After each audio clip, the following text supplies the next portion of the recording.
I'm guessing that you already know the importance of goal setting is, right? But the question is, do you also know how to set the right goal so it's not too high and not too low? Because every year we as entrepreneurs, we set goals, because without goals, we're screwed. Like if we wouldn't set any goal, we're just working on our business, and like we don't know if we're going the right way, we don't know if we're actually making headway, like we're just doing something, right? And that's why usually at the beginning of the year, but even throughout the year, we set goals and we say like, hey, I want to achieve X, Y, or Z, and we're running towards that goal. It gives us energy, it gives us the excitement to move forward. But oftentimes people are also like, they just pick a goal and they really overestimate what they can actually achieve. Usually they overestimate what they can do in a year, right? But they underestimate what they can do in a decade, which is funnily enough, right?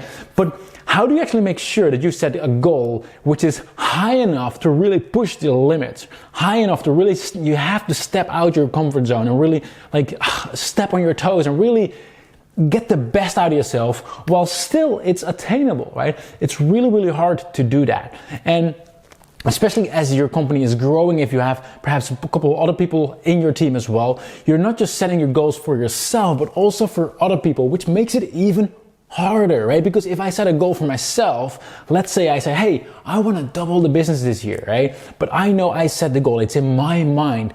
So if by the end of the year, the business hasn't doubled, but maybe we've done 70 or 50% extra, like I can still be happy because it's still, 50% growth in a year is still amazing, right? But if you set the goal for someone else, they just think like, wow, like this is the goal, right? So now we need to make it happen. What's going to happen if we don't hit the goal? They're going to be sad, right? So it's even more important that we set the right goal, but we also don't want to set the goal too low so that like, they're like, oh yeah, we'll hit it. And then halfway through the year, it's like, all right, we hit it, we're done. We're going to take it easy from now, right? So how do you actually do that? Well, a key point here is actually creating models, actually playing with numbers, because usually we set goals just based on our feelings, our emotions. If we're super psyched and super hyped, we just say like, hey, this is our goal, right?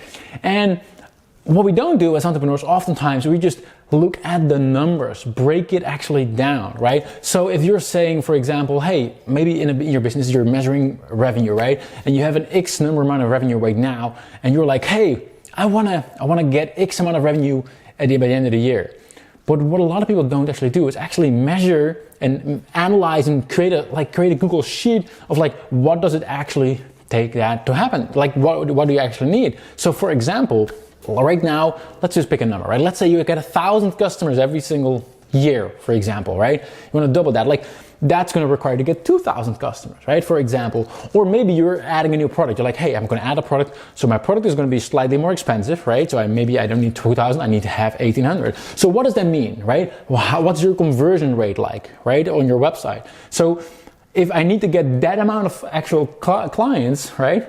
How many visitors do I need? Where am I going to get that from, right? Break it down to the tiniest little detail. Like basically envision what it's going to be like to hit that goal all the way to the tiniest little detail. What is needed for that to happen, right? So I'll give you an example. Right now, recently I've been setting the goal in my business as well.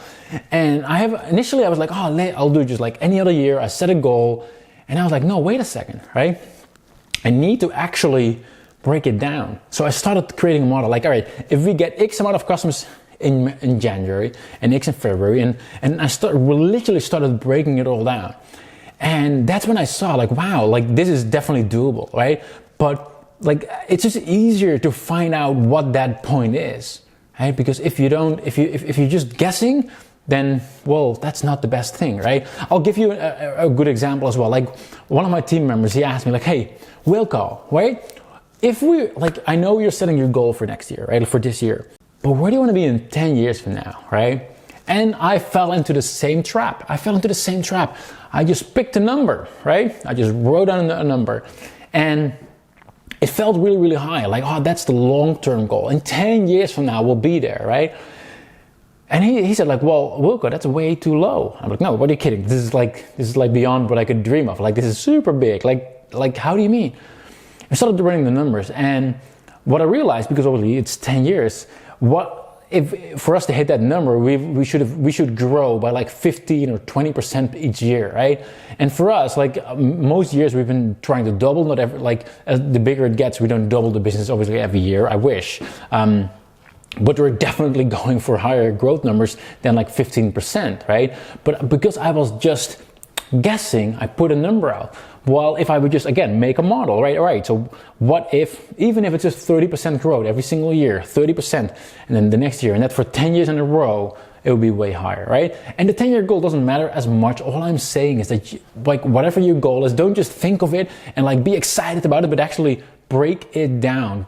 Create a spreadsheet. What do you actually need to do to make it happen? And that way you're also going to see, first of all, is it realistic? Is it too high? Is it too low? And also, what do you actually need to do? Like, what are the focus points, right? Perhaps the focus point is like, oh, wow, I really need to increase how many clients I'm getting every single day. Or perhaps the conclusion is, you know what, I'm getting enough clients. I just need to reduce churn if you have a subscription-based business, right? So how many people cancel every single month, right? So it's also going to open up and show you what you actually need to do to accomplish your goals. So the next time you set a goal, make sure you actually calculate. Like, create a spreadsheet or even just a piece of paper. What does it actually need in detail for you to hit that number? And that way you can actually be able to guess way better whether it is a realistic goal, whether it's a doable, and also what you need to do. I hope it helps, and I'll see you in the next video.